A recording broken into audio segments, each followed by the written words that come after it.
गरीब बेटी का महलों का ससुराल।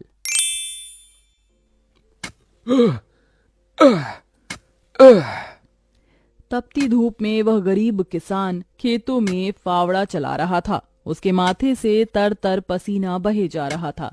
तभी गंगा गमछा उठाकर पिता का पसीना पोंछती है। बाबा, आपके माथे से कितना पसीना बह रहा है। आप थक भी गए हैं, थोड़ी देर आराम कर लो। फावड़ा मुझे दो।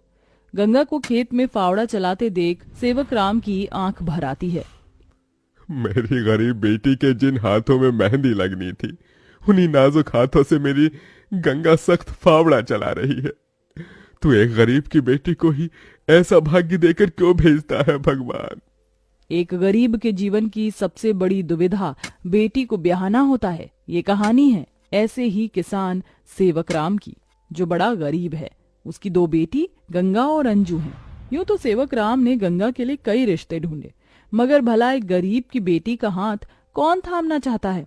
किसी तरह से उनका जीवन कट रहा था। सेवक राम, उसकी बूढ़ी पत्नी जानकी और दोनों बेटी सारा दिन तपती धूप में खेत में काम करते रहे। शाम को खेत का मालिक ब्रिज वहां आया। अरे ओ सेवक राम, सारा खेत जोत दिया? जी ब्रिज बाबू, खेत भी जोत दिया और बीज भी बो दिया। ये ले, तेरे परिवार की आज की दिहाड़ी 250 रुपए। ये क्या मालिक, आप पैसे तो कम दे रहे हैं। पहले मेरी अकेले की दिहाड़ी आप मुझे 200 रुपए देते थे, फिर घटाकर 100 रुपए कर दिया और फिर सीधे 70 रुपए कर दिया, और उसमें भी पूरे पैसे नहीं दे रहे हैं। मैं, मेरी दोनों बेटी और पत्नी को मिलाकर हम कुल 4 जन आज खेत में दिन भर जर मर कर खटे हैं। अरे 30 रुपए ही तो कम है, उसमें क्या तू खरीद लेगा? है एक एक रुपया भी मेहनत से कमाना पड़ता है मालिक। फिर ब्रिज बाकी के 30 रुपए भी सेवक राम को दे देता है, जिसके बाद वह अपनी मढ़ई में आ जाते हैं और गंगा सबको खाना बनाकर खिलाती है और एक फटे गुदरी पर पूरा परिवार जमीन पर लेट जाता है। मगर एक पिता होते हुए सेवक राम चिंता में सो भी नहीं पाता। वह रात भर आंसुओं से बिछौना भिगोता है। अजी, आप अभी तक जाग रहे हैं? जिसके घर में जवान बेटी ब्याहने को हो, वो कैसे सोए? जाने मेरी गरीब बेटी के भाग्य में क्या लिखा है। भगवान ने सभी के घर आंगन में भाग्य जाग रहे हैं, मगर मेरी मढ़ई के आंगन में मंडप कब बनेगा?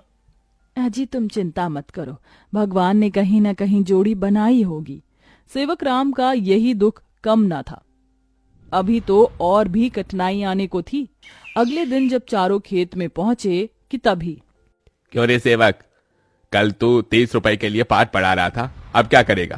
क्योंकि ये सारी की सारी जमीन तो पृथ्वीराज जी ने खरीद ली। तभी अंजू ने गंगा से कहा, दीदी, अब हम क्या खाएंगे? खेत बोकर ही तो थोड़े बहुत पैसे मिलते थे। सेवक राम अपने परिवार को लेकर लौट आया। वह दिन रात चिंता में गलने लगा।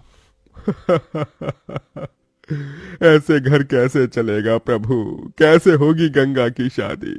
और शादी नहीं हुई तो लोग मेरी गंगा को जाने क्या क्या नाम देंगे, क्या क्या ठहराएंगे जानकी। मैं काम ढूंढने जा रहा हूँ। बाबा, मैं भी आपके संग चलूंगी।